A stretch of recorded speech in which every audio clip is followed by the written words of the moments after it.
લક્ષ્ય ન્યૂઝ, એક નજર, એક લક્ષ્ય. અમરેલી જિલ્લામાં જાફરાબાદમાં કમોસમી માવઠાથી માછીમારોને મોટું નુકસાન. માછીમારોને સિઝનની શરૂઆતથી જ અનેક વખત ચૂકવેલી મચ્છી પલળી જતાં મોટું નુકસાન થયું છે. જાફરાબાદ બંદરમાં બોમ્બે ડગ મચ્છીની વધારે પ્રમાણમાં આવક રહેતી હોય છે અને તે માછીને દૂર દૂરથી વેપારીઓ ખરીદી કરતા હોય છે.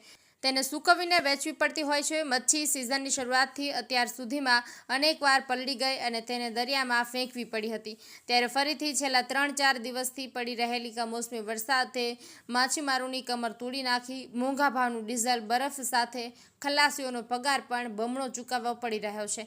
ત્યારે કુદરત પણ વારંવાર માછીમારો ઉપર આફતરૂપી વરસાદ વરસાવી અને માછીમારોને મોટા પાયે નુકસાન થઈ રહ્યું છે.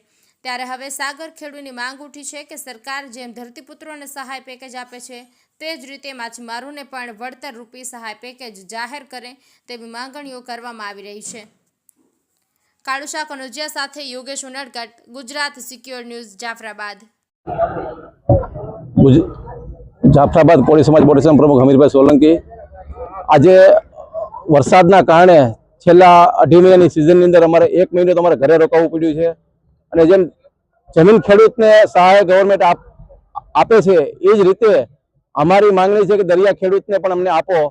કાલે અમે અમારા ધારાસભ્ય શ્રી ઈલાભાઈ સોલંકી સાથે પણ અમારે લેખિત રજૂઆત થઈ, કૌશિકભાઈ વેકરિયા સાહેબ રજૂઆત થઈ, સાંસદ શ્રી ભરતભાઈ સુતરિયા સાથે પણ અમારે લેખિતમાં અમે આપેલું છે.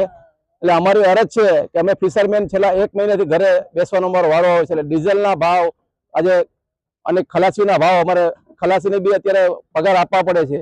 એટલે અમારે ગવર્મેન્ટને વિનંતી છે કે જેમ બને જેમ દરિયા ખેડૂતને પણ અમને આમાં કાંઈક સહાય રૂપી ફૂલની તો ફૂલની પાકડી તરીકે અમને આપો.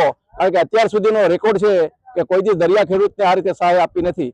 એટલે જેમ જમીન ખેડૂતને આપવામાં આવે છે એવી જ દરિયા ખેડૂતને સહાય આપે ગવર્મેન્ટ, એવી અમારી વિનંતી છે.